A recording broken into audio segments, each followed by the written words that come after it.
안녕하세요. 30대로 진입한 지 1년 딱 되어가는 30살 새댁입니다.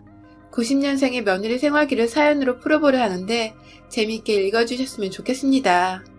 저는 딸부잣집의 장녀입니다.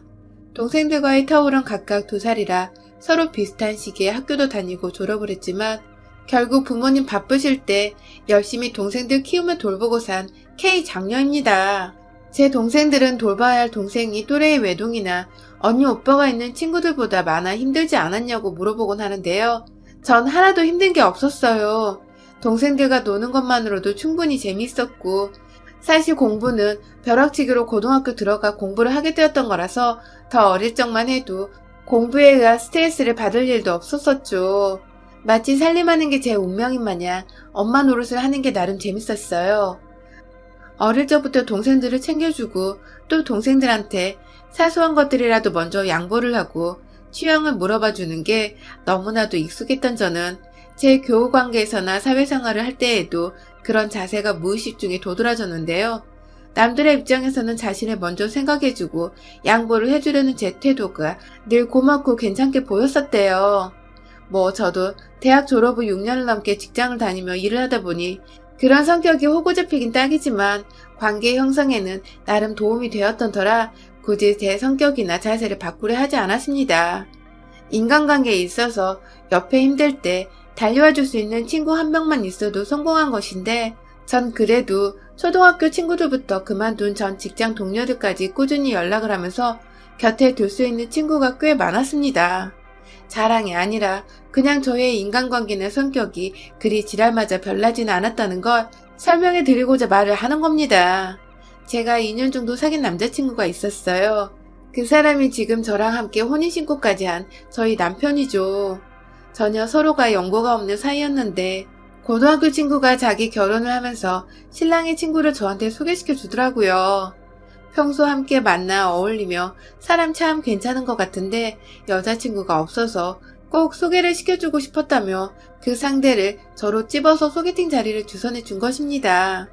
저도 다른 사람도 아닌 절친한 친구가 소개시켜준 남자여서 사실 지고재고 따질 것 없이 나가겠다고 했어요. 친구는 제가 어떤 스타일의 남자를 좋아하고 또 어떤 스타일의 배우자를 꿈꾸는 것까지 다 알고 있는 제 절친이어서 굳이 설명하지 않아도 알아서 저와 어울리는 사람을 찾아 소개시켜주는 거겠거니 싶었거든요. 역시나 그 사람은 범생이 같은 외모에 순한 말투까지 모든 게 제가 찾던 타입이었고 그렇게 저희는 꽤나 긴 2년간의 연애를 하다가 결혼까지 하게 되었습니다. 사실 이번 연도에 결혼식을 올렸는데 우여곡절이 좀 있었어요. 다들 아시는 그 코로나 때문에 말입니다. 사실 전 코로나가 터져서 우왕좌왕 정부의 정책이 바뀔 때까지도 어찌저찌 결혼식만은 제대로 올려야 한다는 고집 아닌 생각을 좀 하고 있었어요. 다른 일도 아닌 결혼이란 중대사인데 이걸 정말 혼인신고만 하고 끝내거나 소수의 인원만 초대해서 결혼식을 올리자니 우르르 초대하는 것보다 하기 선정하는데 더 스트레스더라고요. 정말 내내 머리를 쥐어싸고 남편과 부모님과 상의를 했을 즈음 코로나가 또 심각해지고 이러니 하객 눈치도 보여서 결혼식은 더 올리지 못하고 그냥 가족들끼리 간단히 밥을 먹는 자리로 저희의 결혼을 대신하기로 했답니다. 참담하게도 코로나로 인해 결혼이 취소된 코로나 시국의 신혼부부였죠. 이 과정에서 시부모님은 깊게 관여를 안 하셨어요. 남편한테는 남동생이 하나 있는데 도련님이 먼저 장가를 가셨는데 그때 시부모님이 식 올린다고 쏟아 부으셨던 돈이 너무 많았던지라 남편은 괜히 결혼식으로 또 돈 문제부터 생각을 하실까 시부모님이 겁먹지 않으시도록 식을 올리지 말고는 부부가 먼저 상의를 하고 말씀을 드리기로 한 것이었죠. 그렇게 저희 부부가 먼저 결정을 내리고 어른들께 말씀을 드리자 생각보다 모두들 동의를 해주셨어요. 요즘 시국에 하객들 초대했다가 괜히 확진자 생겨 일 터지면 위험하기도 하고 간단히 2사람만의 식을 올리는 것도 전혀 나쁠 것이 없다고 찬성을 해주셨어요. 특히 시어머니는 저를 따로 불러내서 고맙다는 말씀까지 하셨답니다. 작은 아들 결혼할 적에는 작은 며느리가 어찌나 해보고 싶은 게 많던지 그거 다 채워준다고 돈은 돈대로 집값에 살림살이 비용은 또 그것대로 돈이 억 단위로 깨졌었다고 그래서 정작 장남인 큰아들 결혼식은 더해주면 더해줬지 못해주진 않을 거라 생각을 했는데 식장이 생략되니 경제적인 결감 비용이 크다고 내심 고마워라 하셨어요. 그리고 끝에는 물론 그렇게 절감된 돈은 저희 부부한테 그만큼 더 얹어서 남겨주겠다고 먼발치에 있을 법한 유산 얘기를 하시며 말씀해 주셔서 뭐 저야 감사했죠.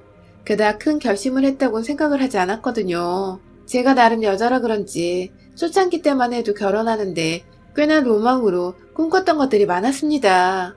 뭐 안 그런 여자가 어딨겠냐마는 정말 모든 사람들 주목을 한 몸에 받으며 공주님처럼 드레스 입고 식장에 딴딴따다 하며 입장하는 그 장면을 남편한테 프로포즈를 받은 후부터 내내 매일같이 상상을 했었던 것 같습니다. 하지만 예기치 못한 코로나가 터지면서 그 모든 상상들이 완전히 물거품이 되어버렸고 많이 아쉽고 슬펐지만 가족들 건강에 우리 개개인의 건강까지 생각을 해 깔끔히 결혼식은 포기를 했답니다. 그렇게 욕심부리지 않고 시국에 맞게 혼인신고만을 했는데 막상 시간이 흐르면서 생각을 해보니 이런 의식을 생략하고 나서 저희 부부의 몸이나 마음이 참 편하더라고요. 아주 작은 디테일로는 하객들 식사부터 제가 식장에 들어가는 리허설까지 들어가야 할 돈이며 시간이 참 많았는데 그게 다 없어지니 세상 홀가분하기까지 했어요. 코로나가 없었으면 뭐 보여줄 필요도 없는 사람들만 모일 텐데 내가 뭘 위해 돈을 써서 결혼식을 올렸을까 싶어서 오히려 우리 사장이 고맙기까지 했죠. 아쉬움이 컸지만 그렇다고 막 곱씹으며 아쉬워하지 않았던 그런 입장이었어요. 그래서 그런 저희의 결정에 고맙다고까지 해주시는 시어머니 태도가 뭘 안 했는데 잘했다는 칭찬을 받은 것 같아 다소 부담스럽기도 했지만 그래도 기분은 좋았습니다. 하지만 이런 저희의 부부의 결정에 자꾸만 주제넘게 반기를 드는 한 사람이 있었어요. 바로 남편보다 먼저 결혼을 한 3살 아래의 남동생. 그러니까 제겐 도련님인 그분의 와이프. 저보다 무려 5살이 적은 동서였습니다. 결혼 전에는 몰랐는데 결혼하고 나서 시댁에 와보니 도련님과 동서는 혼전 임신으로 일찍 결혼을 했더라고요. 아이가 있는 줄은 알고는 있었지만 생각보다 어린 동서네 부부 나이에 비해서 벌써 유치원에 들어가 있는 아이 나이를 따져보니 쉽게 알아챌 수 있었습니다. 뭐 두 사람이 어디서 어떻게 만나 연애하고 임신해서 결혼했는지까진 전혀 궁금하지 않아 지금도 잘은 모르지만 하나 동서가 먼저 나서서 저한테 해준 말을 빌려보자면 동서는 도련님이 죽어라 자기 좋다고 따라다녀서 몇 번 만나주다 애가 생겨버려 어쩔 수 없이 결혼까지 하게 되었다면서 자신이 제대로 피임만 했었다면 지금쯤 이런 집구석에 시집와서 이러고 살지 않았을 거라고. 이런 시댁이나 도련님을 그리고 자신이 배 아파 낳은 아이까지도 부정을 해버리며 갓 시집온 제 앞에서 욕부터 하더라고요. 애매했던 것이 그렇다고 대놓고 시댁 욕을 한 것은 아니었는데 또 그렇다고 대놓고 안 한 것도 아니었고 뭘 얘기하려고 하는 건지 자꾸만 본인이 원래 이렇게 살팠잖아 아니었다고 본인은 더 잘나고 좋은 시댁과 남편을 만날 수 있었다고 얘기를 하니 아 자기 자랑을 하고 싶어서 이런 거구나 싶었습니다. 나름 자매들 틈에서 눈치 하나는 기똥차게 타고나 자란 저에게 제 막내 여동생보다 어린 이동서는 그저 귀여운 어린 여동생 같았어요. 말에는 뼈가 있었지만 그리 신경 써서 들을 필요가 없다는 게 저의 결론이었죠. 그런데 한 번은 넘기고 귀엽게 봐주자니 동서가 자꾸 선을 넘더라고요. 그것도 개념이라곤 밥으로 말아 잡수신 건지 정말 제가 아랫사람인지 누가 윗사람인지 그런 걸 다 떠나서 제가 다스릴 만한 사람이란 걸 생각은 하고 있는 건지 싶은 적이 참 많았습니다. 결혼을 하고 처음 지가 시집을 잘못 왔다는 소리를 하고 나서 전 그냥 너무 보기 좋은 가족인데 왜? 라고 했거든요. 그렇게 넘기고서 시간을 좀 두고 주말을 맞아 가족들이 시댁에서 모였던 날 동서가 저를 따로 불러서는 시댁에 있는 작은 옷방으로 절 데려가는 겁니다. 거기가 말이 옷방이지 연예인들 옷방같이 좋은 옷 잔뜩 걸려있는 그런 방이 아니라 그냥 둘 곳이 없어 옷을 우르르 작은 방에 모아놓기만 한 곳이었거든요. 들어가면 안 입는 옷들도 잔뜩 있다 보니 먼지가 장난이 아니었어요. 그런데 굳이 절 그 방 안으로 데려가서는 한다는 말이 왜 자기를 존댓말로 부르질 않느냐는 겁니다. 아니, 호적을 따져도 제가 윗사람이고, 나이를 따져도 제가 윗사람이고, 그렇다고, 나 윗사람이에요. 라는 마음으로 반말을 한 것도 아니고, 옆에서 시어머니는 둘이서 말 편하게 하면서 정리를 하려고 부추기셨고, 저는 저대로 나이 많은 저를 형님으로 만났다며 더 불편해할까봐 편하게 다가가고자, 그럼 말 놓을게. 라고 먼저 말을 하고선 호칭을 편하게 부른 건데, 본인이 시집을 몇 년은 더 먼저 왔으니 본인이 저보다 윗사람, 결혼 선배니까 존대를 하라더군요. 아이고, 어린 동서한테 찍힌 것 같다 괜히 제 의도와는 다르게 흘러갔다며 전 뭣도 모르고 사과부터 했는데, 앞에서 제 사과를 기고만장하게 팔짱을 낀 채로 받아내고 있던 동서의 표정을 보니, 아, 애가 지금 날 가지고 노는 걸 즐기는 중이구나 하고 깨달았답니다. 세상 어느 집구석에서도 결혼을 먼저 했다고 결혼 선배라며 5살 위에 형님한테 존대를 강요하는 동서는 듣도 보도 못했었고요. 무엇보다 형님을 방 안으로 끌고 와서는 존대를 하려며 팔짱을 끼고서 사과를 굳이 받아내고 있는 일진 같은 동서도 전 감히 보지 못했었네요. 솔직히 저도 사람이고 여자인지라 속도 상하고 자존심도 상했습니다. 이렇게 처음부터 시댁 식구들 중 어느 누구와도 틀어지고 싶은 마음은 전혀 없었기에 그날 후로 내내 동서대하기가 조심스러웠어요. 까딱했다간 또 왜 잘못을 했냐며 절 옷방으로 불러낼 것 같은데 뭔가 자기 건드리지 말라는 듯 틱틱거리고 무성의하게 저한테 대답을 하는 꼴이 철들려면 뭔 그런 여동생 같더라고요. 싹수는 노래 보였어도 뭐 자주 만난 사이가 아니겠지 하며 무시하고자 제 마음을 다독였습니다. 하지만 결혼하고 잠깐 코로나가 주춤했을 적에 시어머니가 저희 부부를 참 많이도 불러내시더라고요. 간단히 요리한 것들 나눠준다고 불러내실 때도 있었고, 어디 밖에서 외식하지 말고 시댁에서 외식을 하라며 불러내기도 하셨고, 김장철이 아니었는데 김치가 떨어졌다고 김치를 백김치부터 물김치까지 한아름 담아주셨고, 또 결혼식 생략해서 속상하실 거라며 저희 부모님 주시려고 시골 친척분께 받은 귀한 묵가루를 한가득 나눠주기도 하셨어요. 사실 묵가루 말고도 저희 부모님이 좋아하실 거라며 챙겨주신 과일이며 고기가 벌써 방 한가득 쌓일 정도였답니다. 이렇다 보니 어느 누가 시부모님 관심과 부름을 마냥 싫어만 하겠냐고요. 저희 부모님까지 생각해서 챙겨주시고 가뜩이나 결혼식 못 시켜 저한테 미안하다고 마음 표현을 해주시니 저도 감사하더라고요. 바쁜 직장인이라고 평일이나 주말이나 쉴 수 있으면 무조건 푹 쉬자며 연락도 따로 잘 못 드렸고 거의 좀비처럼 침대에서 나오질 않으며 살던 신혼부부였는데 밖으로 불러내주시고 또 맛있는 것도 나눠주시니 전 시어머니와의 친분도 쌓을 수 있었고 뭔가 좋은 새가족들이 생긴 것 같아 좋기만 했어요. 하지만 저보다 결혼 생활을 더 오래 한, 그러니까 본인 말을 빌리자면 결혼 선배라는 동서는 그렇게 해벌쭉 하면서 시어머니께 웃어 보이는 저를 늘 떨떠름하게 지켜봤어요. 바로 옆에서 입이 삐쭉 튀어나와서는 저게 비웃는 건지 아니면 진짜 보기 좋아 웃는 건지 모를 정도의 기분 묘한 웃음을 지어 보이는 것까지 솔직히 전 그 눈빛과 표정이 너무 기분 나쁘더라고요. 절대로 좋게 처음부터 저와 동서가 인사를 나눈 것도 아니었고 전 실제로 동서한테 반말을 쓰지 말라고 방에 불려가기까지 했잖아요. 그런 와중에 시어머니가 뭐 하나라도 나눠주시고 챙겨주는 모습을 보이기라도 하면 꼭 지나가는 말로 저한테 그러더라고요. 형님은 팔불줄이신가 봐요? 형님은 웃음이 참 저렴하시네요?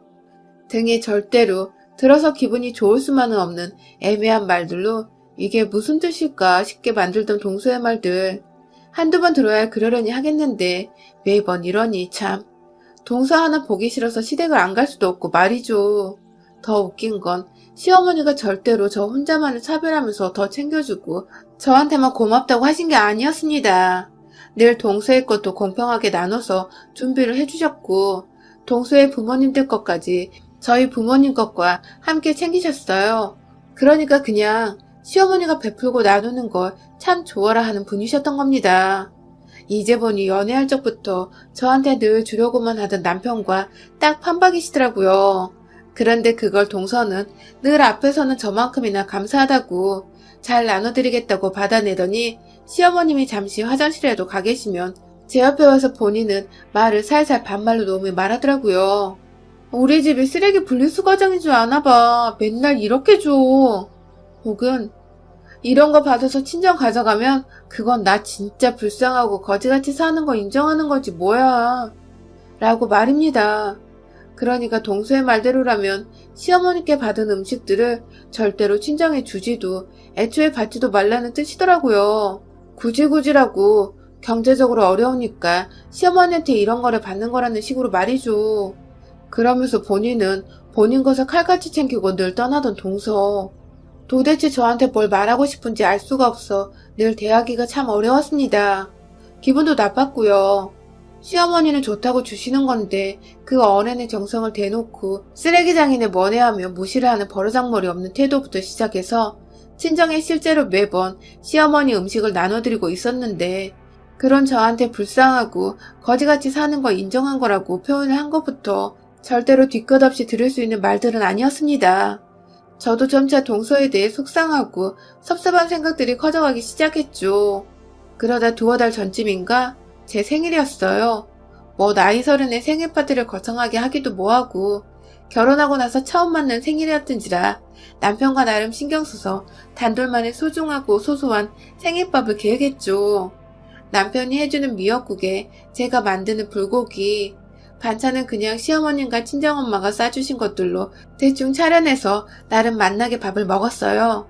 그리고 코로나로 나가기가 그래서 그냥 집에서 넷플릭스를 보면서 좀 쉬고 있었는데 시어머니께서 전화가 왔습니다. 어머님! 하며 반갑게 받으니 시어머니는 제 생일상을 차려주고 싶다며 주말에 집에 오라더군요. 딱히 약속도 없던 때라서 알겠다고 하고는 주말을 맞아 바로 시댁에 갔는데 얼마 지나지 않아서 동서네 부부도 도착을 했어요. 생일은 축하만 받고 싶은 자리잖아요. 모처럼 기분 좋은 일들로만 채워졌으면 좋겠고 말이죠. 저도 동서가 있어서 좀 껄끄러웠지만 그래도 저 축하하겠다고 와줬으니 고맙다는 인사말을 건네며 기분 좋은 표정을 짓고 자리에 착석했습니다. 시어머니께 미리 당부를 드려서 어머님은 미역국만 끓여주시고 나머지 잡채며 불고기며 저뿐만 아니라 시어머니도 좋아하실 만한 잔치 음식들을 제가 직접 만들어서 시댁에 들고 갔어요. 시어머니는 생일상 차려주고 싶었는데 제가 음식을 해왔다면 미안해하셨지만 저도 신혼이라 음식을 배우고 있기도 했었고 초대를 해주신다고 불러주신 것만으로도 너무 감사해서 제가 꼭 음식을 해가고 싶었었죠. 그간 저희 친정까지 챙겨주신 음식들도 많아서 왜인지 이번엔 제가 시어머니께 상을 차려드리고 싶었습니다. 그런데 맛있게 밥을 먹으면서 오손도손 오랜만에 만날 서로의 안부를 묻고 있는데 동서는 계속 뚱에 있더라고요. 입맛이 없는 건지 아니면 제 음식이 맛이 없는 건지 그냥 계속 신경은 쓰였지만 시부모님도 옆에 계시고 하니까 애써 의식을 해서 분위기를 다운되게 만들지 않으려고 했어요. 밥을 다 먹고서 그릇을 치우는데 동서는 잘 먹었다는 말 한마디를 안 한 채 아, 배부르네 하면서 기지개를 피고 일어나서는 물 한 잔을 따라 마시곤 거실로 나가더라고요. 그 사이 시어머니는 며느리가 둘이 있고 아들이 둘이 있는데 본인이 설거지를 하시겠다며 그릇을 챙겨가서는 벌써 고무장갑을 끼려 하시고 아무리 시어머니가 잘해주신다 하더라도 이건 아닌 것 같아서 남편을 툭 치니 남편이 엄마, 내가 설거지 할게 하면서 일어나 옆으로 갔어요. 결국 남편이 설거지를 했고 저는 그 옆에서 시부모님 과일이라도 깎아드리려 사가져간 과일을 깎고 있었어요. 그러다가 남편이 설거지를 끝내고 화장실에 가서 혼자 부엌에 남아있는데 옆에서 동서가 스르르 나타난 겁니다. 그때 제가 이미 저희 남편이나 저나 다 서서 시어머니를 도와드리는 와중이었는데도 지 혼자 물을 따라 마시고 거실에 나가 TV를 본다고 소파에 앉아있는 동서가 예의가 없다며 좀 빈정이 상해있던 때였는데 그렇게 저한테 갑자기 다가온 동서가 한마디 하더라고요.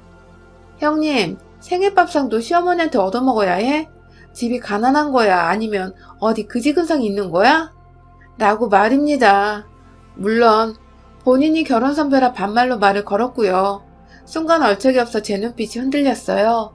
미역국 말고는 어머님 힘드실까봐 제가 다 음식을 해왔고 당시 깎고 있었던 과일도 제가 사간 건데 그렇게 따지면 생일 축하하고자 하는 날인 거 알면서 빈손으로 와서는 밥만 먹고 밖에서 쉬고 있던 동서가 더 거지근성 아니냐고요. 그런데 동서의 막말은 여기서 끝이 아니었어요. 글쎄 저보고 그래 맞아. 형님은 그래서 결혼도 안 했잖아. 그러면 우리 집에 개를 안 키워 남은 음식 매번 버리는데 그냥 형님 드릴까? 라고 하는 겁니다. 그걸 재밌다고 집단의 농담이었는지 가소롭게 웃어 보이면서 개밥을 저 주겠다고 하는데 와 이거 진짜 상종 못할 년이더라고요. A는 진작부터 밥 말아 먹은 거 알고 있었고 위아래 구분도 못하더니 해서는 안 될 말까지 툭툭 던지는 게 가만히 내버려 뒀다가는 진짜로 형님이 윗사람인 줄 까마득히 잊고 무념무상 무개념으로 지내겠더라고요. 이제 보니 애초에 코로나로 결혼식까지 취소했던 제가 지 눈에 우습고 없어 보이기까지 했나 보더라고요. 순간 들고 있던 사과를 그 주먹만한 꿀사과를 깎다 말고 동서년의 볼적을 향해서 주먹 날리듯이 한 손에 꽉 쥐고서 던졌어요. 사과에 찍히는 동서의 볼짝과 잇몸이 느껴지려고 할 때에 깎아놓은 사과를 담은 쟁반을 그대로 동서 면상을 향해 던져버린 바람에 동서는 사과테러와 더불어 쟁반을 얼굴 정면에 강타당하고 말았죠. 소리를 듣고 온 거실 밖 시부모님과 화장실에서 나온 남편은 이게 무슨 일이냐고 놀랬고 저는 그 앞에서 마무리로 동서년 머리채를 쥐어 들쳐올리고는 어머님께 얘가 자꾸 반말해요 라고 선전포고하듯 날렸습니다.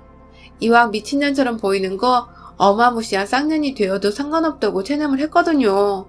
그래서 동서가 무슨 말을 했든 그냥 반말하는 버르장머리 없는 얘라는 것부터 먼저 고자질을 해보기로 한 것이죠. 내심 어머님이 저를 향해 실망하시면 어쩌나 싶어서 순간적으로 긴장을 무시했는데 근데 어머님이 글쎄 아휴 쟤 싹수너란 거 한두 번 보니? 하면서 제 편을 들어 동서를 향해 싹수 없는 년, 예의 없는 년이라고 욕이란 욕을 사정없이 강타하기 시작하셨습니다.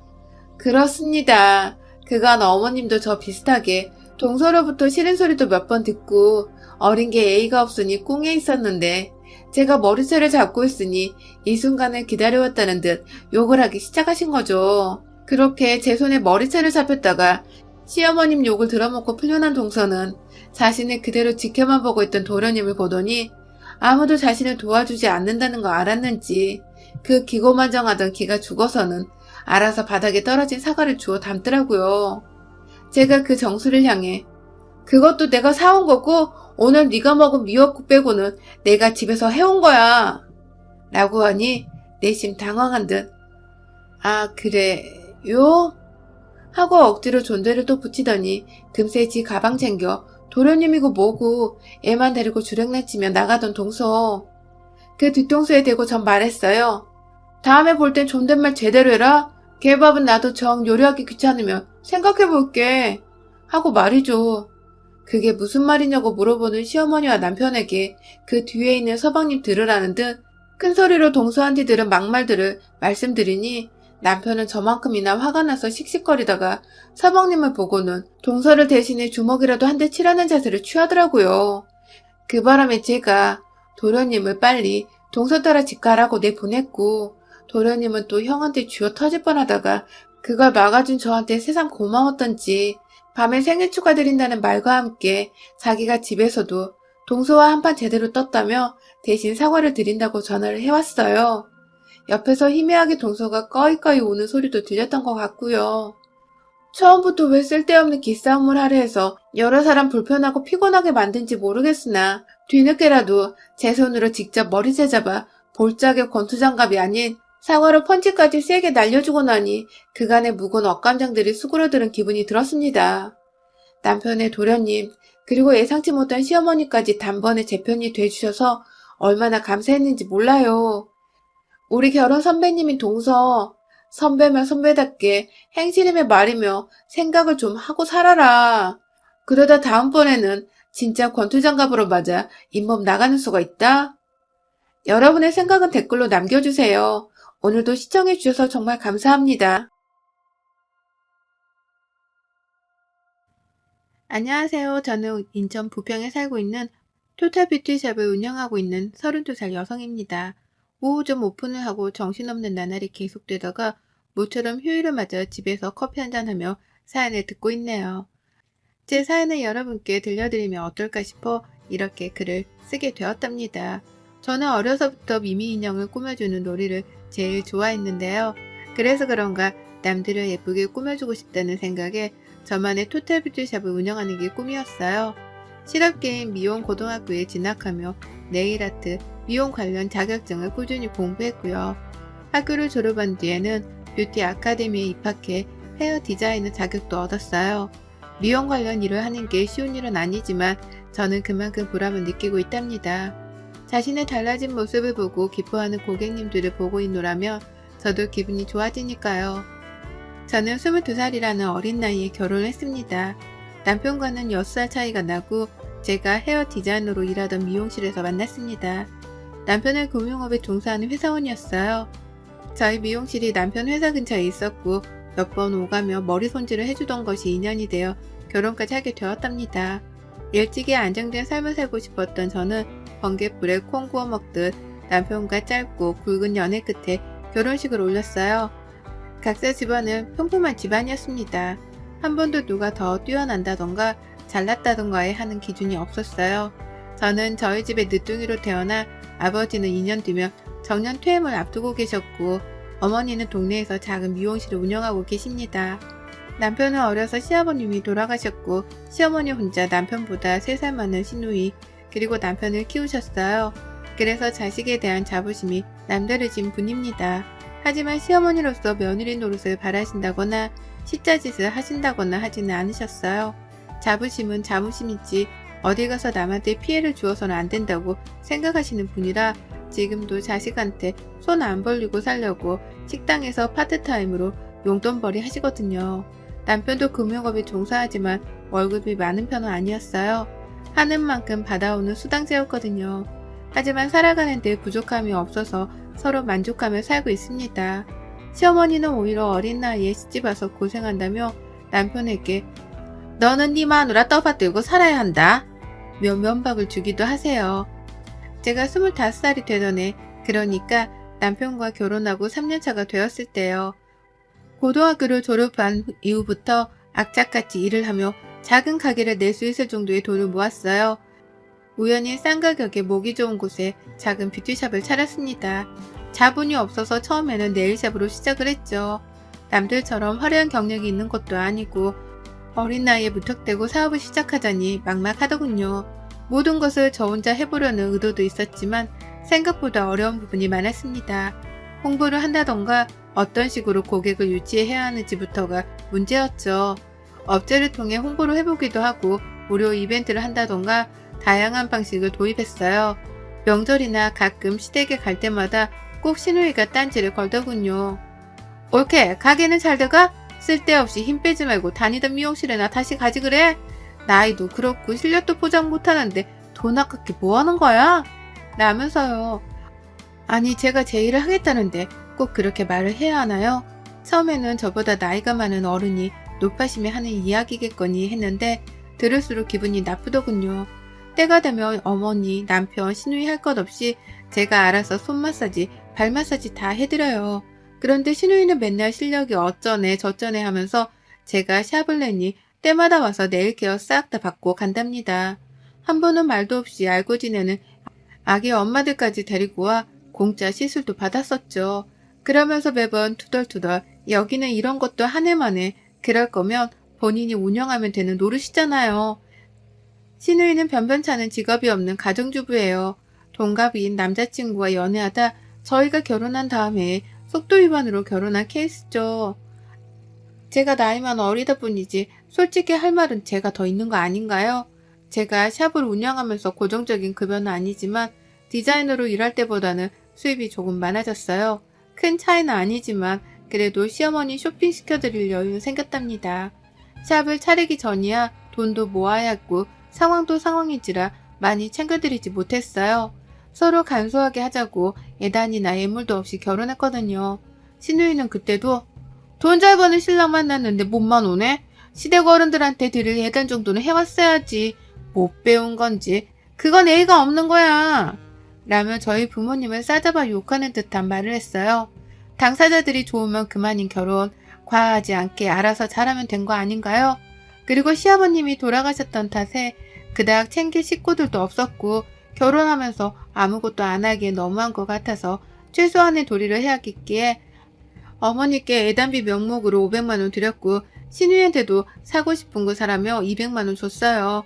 오히려 시어머니는 제가 샵을 차린다고 하니 돈을 더 보태주셨습니다. 지금도 신우이를 생각하면 아주 얄미워 미치겠거든요. 그런데 이제는 그럴 일이 없네요. 손들었으니까요. 샵을 운영하고 고객들이 점점 많아지면서 유명세를 타기 시작했어요. 모델 일과 프리랜서 작가 활동을 겸하시는 분이 SNS에 후기를 남겨주신 것을 시작으로 인터넷에 나름 유명한 네일샵으로 알려져 있더라고요. 그 덕분에 반영구 화장, 피부관리 등을 하는 토탈 뷰티샵으로 확장시켜 나갈 수 있었고 부천과 김포, 서울에 지점을 내기도 했고요. 그동안 양가 부모님에게 못했던 효도 다 하면서 지내고 있답니다. 명절이나 생신 때가 아니더라도 조금 여유가 있으면 평소에도 맛있는 거, 예쁜 거 사입읍시라고 용돈도 드려요. 젊은 나이에 돈 펑펑 쓰지 말고 모아둬야 나중에 고생 안 한다. 며 잔소리는 듣지만요. 신우이가 이런 제가 질투가 나서 그런지 저를 볼 때마다 딴지를 거는 모습이 여간 마음에 안 들더라고요. 분점을 내며 한 달 수입도 남편이 버는 연봉만큼 벌게 되니 저 혼자의 힘으로 감당 안 돼서 남편이 같이 사업을 도와주고 있답니다. 여보, 이제 우리도 여유가 되니까 어머니랑 우리 부모님 여행 한번 보내드리는 게 어때?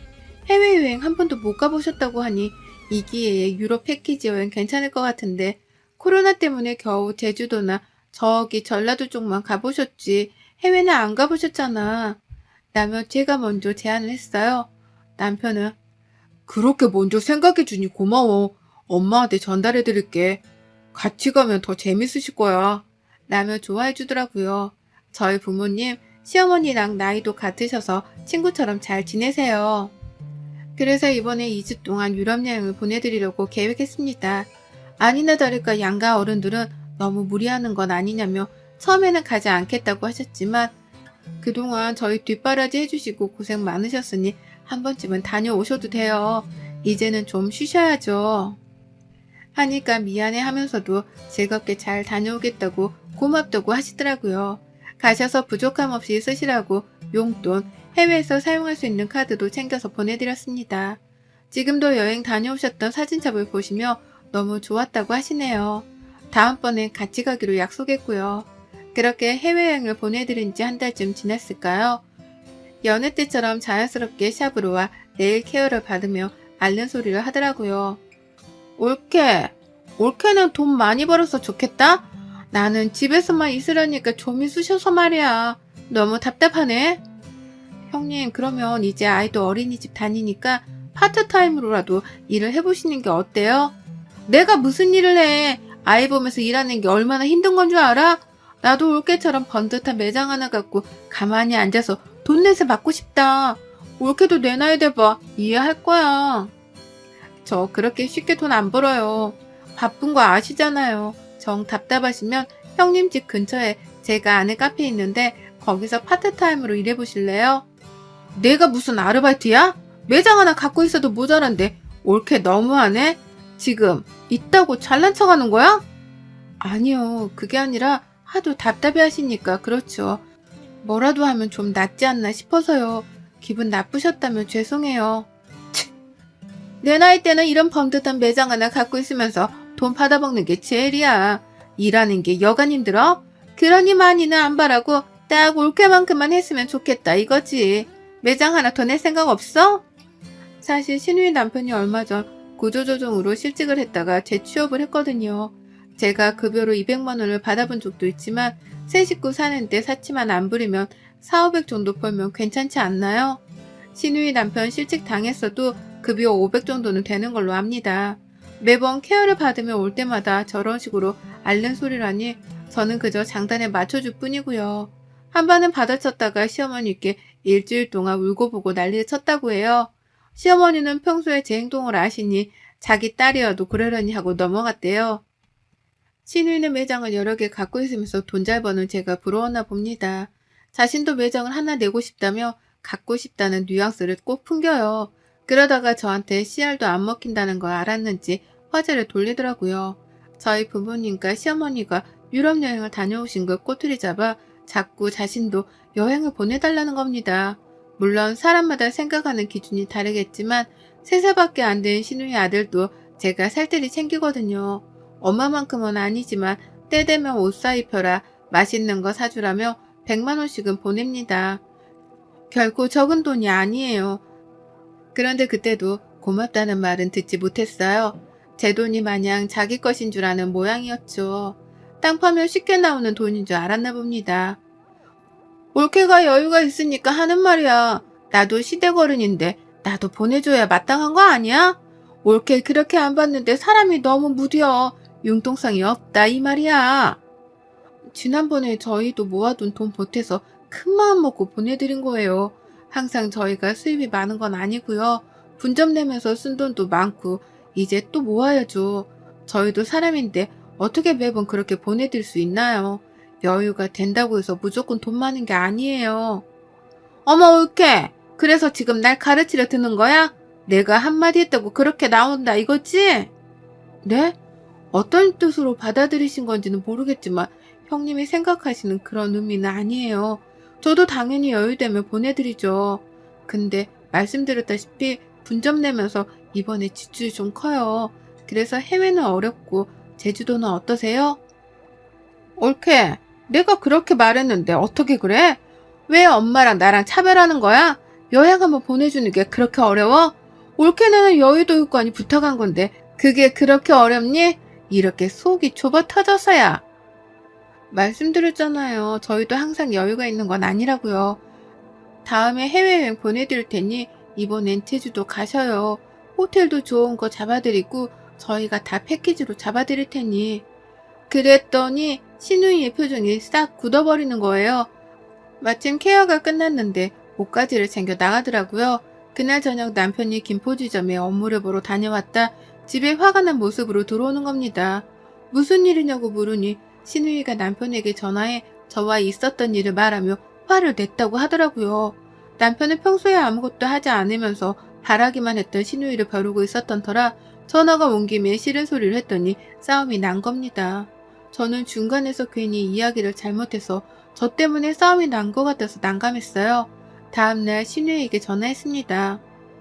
형님, 어제 그 일 대신 사과드릴게요. 이번에 저희도 상황이 별로여서 그러니까 제주도 여행으로 만족하세요. 대신에 용돈 넉넉히 챙겨드릴 테니까 면세점도 다녀오시고 쇼핑도 좀 하세요. 기분 푸시고요. 역시 올케가 이제야 말귀 좀 알아듣네. 내가 이번만 봐주는 거야. 다음부턴 국물도 없어. 내가 아무리 시집을 가서도 시댁 사람인데 이렇게 홀대면 안 되는 거야. 다음부터 조심해. 속으로 조금 기가 막혔지만 그래도 좋은 게 좋은 거라고 시누이네 가족 여행 보내줬습니다. 예약도 힘든 고급 호텔에 어렵사리 예약도 하고 렌트에 뭐해 쇼핑하려고 돈을 주기가 애매해서 카드를 줬더니 명품관에서 600만 원을 긁었더라고요. 정말 기가 찼지만 설마 또 그러겠어? 하고 넘겼어요. 남편은 물론 시어머니도 이건 모르는 사실이고요. 근데 문제는 여행을 다녀온 뒤로 시누이가 더 노골적으로 뭔가를 바란다는 겁니다.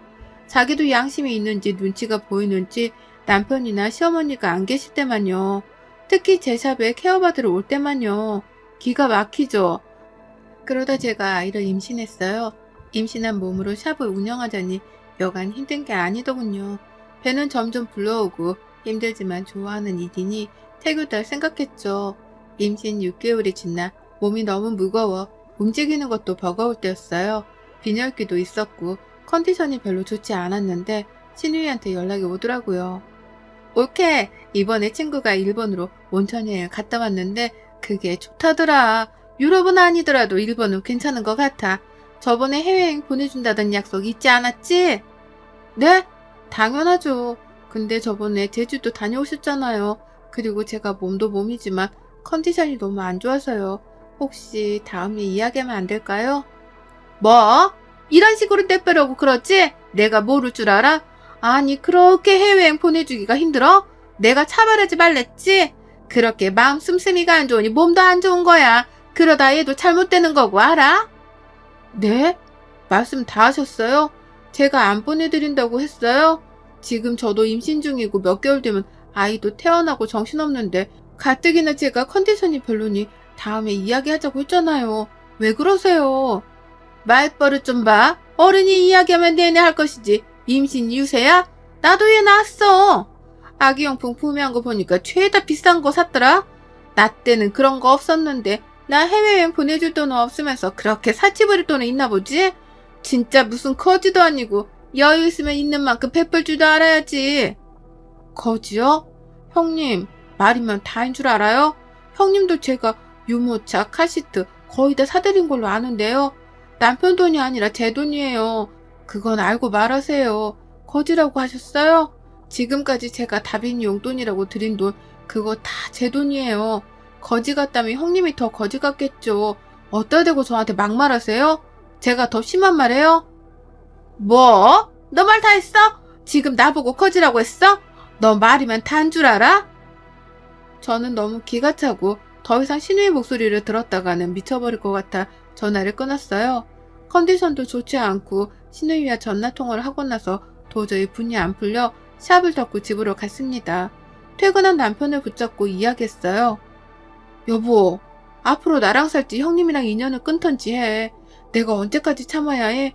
1년이야 1년. 부모님이랑 어머니 해외여행 보내드리고 난 뒤부터 지금까지 계속 해외. 그래서 저번에 제주도 여행 패키지로 보내주고 자기 돈 하나 안 쓰게 해줬으면 됐지. 내가 어떻게 해야 해? 그리고 솔직히 양심이 있으면 카드를 줘도 적당히 사야지. 내가 말을 안 해서 그렇지 600만 원이 누구 집 개 이름이야? 땅 파면 나오는 돈이야? 나도 나 안 사먹고 아껴서 모아둔 돈인 건데 아무리 사고 싶은 거 사랬다고 해도 그렇지. 나 참. 무슨 일이야 도대체? 누나가 또 연락했어? 내가 그만 좀 하라고 그랬는데. 말하면 뭐해. 샵에 올 때마다 그놈의 여행. 내가 챙겨준 게 한두 푼이냐고. 솔직히 우리가 벌어서 여유가 있는 건 맞지만 아이도 낳으신 분이 나도 곧 출산인데 상황을 그렇게 모르시나? 원래 이렇게 돈 하시던 분이었어? 애초에 여행을 보내드린 내가 미친년이지. 미안해 여보. 내가 단도리에서 했는데. 아니 근데 600만 원은 뭐야? 누나 정말 안 되겠네. 내가 정말 면목이 없다. 나랑 이혼하던 연을 끊던 선택해. 나 더 이상 이렇게 살고 싶지 않아. 내가 나이가 어려서 그러려니 했는데 나도 엄연히 사업하는 사람이고 곧 자식이 생기는 몸인데 그건 너무 막무가내 아니야? 그렇게 남편에게 한바탕 쏟아내니 남편이 그 길로 신우이 집에 갔다 오더라고요. 아니나 다를까 다음날 저에게 전화가 와서는 하는 말이 가관이더라고요. 솔직히 저는 빈말이라도 미안하다고 할 줄 알았거든요. 진짜 적반하장이 따로 없더라고요. 올케, 너 진짜 미쳤구나. 너 시집살이 제대로 안 해봐서 그런 것 같은데 이참에 본때를 한번 보여줘? 어른 말이 말 같지 않아? 어리다고 오냐오냐 해주니까 눈에 뵈는 게 없니? 형님 말씀 잘하셨어요. 눈에 뵈는 게 없냐고요? 그래요, 저 뵈는 거 없어요. 막말로 어른이 새파랗게 어린애한테 삥 뜯어서 여행 다니고 명품 사고 그러고 싶어요? 그럴 형편이 안 되면 안 하면 되는 거예요. 각자 분수에 맞게 살아야지. 그동안 해드린 돈도 한두 푼이 아닌데 도대체 얼마나 더 돈을 써야 만족하세요? 이제 일절 지원 없습니다. 어머니요? 그이가 알아서 하겠죠. 그동안 드렸던 돈 다 달라는 말 하기 전에 그냥 입 닥치고 계세요. 진짜 거짓골 당하고 싶지 않으면요. 뭐? 야, 어디 해봐. 네 친정에서 그렇게 가르치던 버릇이 없어도 이렇게 없어서야. 형님, 이제 형님한테 드리던 돈 앞으로 일절 지원 없을 겁니다. 다시 한번 말하지만 후회할 짓 하지 마세요. 저는 그동안 할 만큼 했다고 봅니다. 그렇게 평생 사세요. 연락하지 마시고요.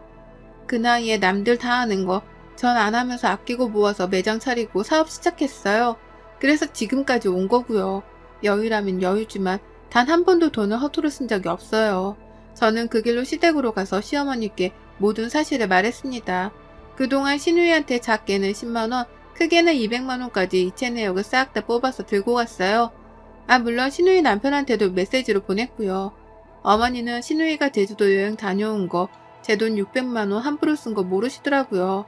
당연히 그동안 틈틈이 보내주었던 돈도 모르고 계셨고요. 그저 신우이가 아르바이트를 하거나 신우이 남편이 벌어온 돈인 줄 알고 계셨어요. 미안하다 아가. 나는 정말 그런 줄 몰랐어. 내가 자식을 잘못 키웠구나. 정말 몰랐다. 내가 단돌이 잘할 테니 앞으로 정은이 그 자식이랑 연락하지 마. 뱃속에 내 손주 생각해서라도 연락하지 마라. 더 이상 스트레스 받게 하는 일 없을 테니 그렇게 알고 내 이것을 그냥. 그리고 웃긴 건 저한테만 돈을 받아간 게 아니었어요. 시어머니 말씀을 들어보니 하도 앓는 소리를 하면서 찾아오길래 몇 번 돈을 해주셨다는 겁니다. 하나밖에 없는 딸이니 당연히 안쓰러운 마음에 돈을 해준 거고요. 원래 잘 하지도 않지만 혹시나 싶어 신우이의 SNS를 봤어요. 아주 기겁했습니다. 평소 신세한탄을 그렇게 하더니 돈 없다면서 징징거릴 땐 언제고 SNS에는 호텔 조식 뷔페, 명품에 온갖 사진을 다 부렸더라고요. 제 휴대폰을 본 시어머니는 뒷목까지 잡으며 신우이에게 전화해 당장 집으로 오라고 소리쳤고 마침 근처에서 외식을 하고 있던 신우이는 20분 만에 오더군요. 시댁으로 오니 분위기가 싸해진 걸 눈치챘는지 무슨 일이야? 라며 어리둥절해 하더라고요. 너 지금 이게 다 뭐니 외식? 너 무슨 돈으로 외식하는 거야? 돈 없다며. 너 지금 입고 있는 옷 그건 또 뭐니? 엄마 왜 그래 갑자기. 이거 내가 내 돈으로 산 거고 외식은 오랜만에 한 거지. 왜 그래? 네 돈? 일도 안 하는 년이 돈? 너 어제 나한테 받아간 150만 원으로 옷 사입고 먹을 거 사 먹고 그런 거니? 너 유치원비 생활비 모자라다며. 남서방 직장에서 급여 문제 생겨서 다다음 달이나 수급 받는다고 받아갔잖아. 너 도대체 제정신이니? 세빈이 보기에 부끄럽지도 않아? 이애미 망신을 시켜도 유분수지. 너 언제 정신 차릴래? 올케. 올케가 뭐라고 했어? 엄마 왜 이래? 누나 발뺌을 생각하지 마. 엄마랑 우리한테 받아간 돈 다 뭐했어? 보니까 매형을 모르는 눈치네. 누나 너무한다 진짜. 어떻게 이럴 수 있어? 돈이 필요하면 일을 하란 말이야. 날로 먹으러 들지 말고. 말 다 했어? 날로 먹어? 내가 뭘 날로 먹었다는 거야? 친정이고 그러면 도와줄 수도 있는 거 아니야? 말을 왜 그렇게 하니? 올케가 뭐라고 했나 보구만. 내가 돈 한두 푼 받아간 게 그렇게 안 있고 와? 이 거지 같은 년. 내가 그렇게 말했는데 결국 이 사단을 만드는구나. 신우이의 막말을 시작으로 남편이 소리치며 신우이와 싸웠어요. 저에게 달려들어 저 때문이라며 몸싸움을 하려는 걸 시어머니가 신우이의 따귀를 날리며 제지했어요. 끝까지 자신의 잘못을 모르는 아나무인의 극치를 보여주더라고요. 신우이 남편은 그저 그만하라고 신우이를 뜯어 말릴 뿐이었죠. 저는 그렇게 신우이를 손절했습니다. 남편 시어머니한테 끝도 없이 연락하지만 해도 안 되니 매장이 찾아오고 난리도 아니더라고요. 돈줄이 끊겼으니 얼마나 애가 타겠어요. 제가 결혼하면서부터 신우이한테 준 돈만 합쳐도 웬만한 연봉 정도는 될 겁니다. 며칠 뒤 신우이는 거의 쫓겨나다시피 시댁으로 왔더군요. 하지만 시어머니는 받아주지 않았어요.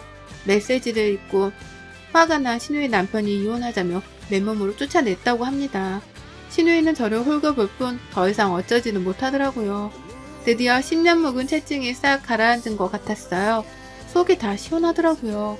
남편은 그래도 자기 누나니까 조금은 걱정하는 눈치였지만 도움을 주거나 하지는 않았어요. 몇 개월 뒤 저는 건강한 여자아이를 출산했고 피곤하지만 행복한 육아를 하고 있습니다. 어떻게든 빌부터 보려고 애쓰는 신우이만 빼면 모든 게 완벽해요.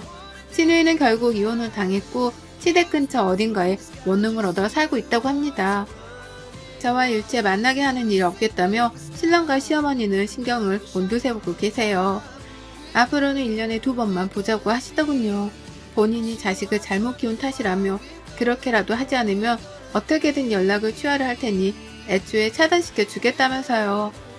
그리고는 미안하다며 저에게 2천만 원을 주시더라고요. 신우이가 가져간 몫이라면서 모자라겠지만 받아달라고요. 저는 그 돈을 받았다가 적당한 시기를 봐서 그대로 시어머니께 돌려드릴 생각이에요. 그동안 힘들게 사셨으니 편안한 노후를 보내셔야 되니까요. 호의가 계속되면 권리인 줄 안다는 말 들어만 봤지 제가 직접 겪게 될 줄은 몰랐네요. 여러분도 주변에 이런 경우가 있다면 처음부터 단둘이 잘하세요. 그러다 저처럼 가족 싸움 나고 손절하는 만회하니까요. 여러분의 생각은 댓글로 남겨주세요. 오늘도 시청해주셔서 정말 감사합니다.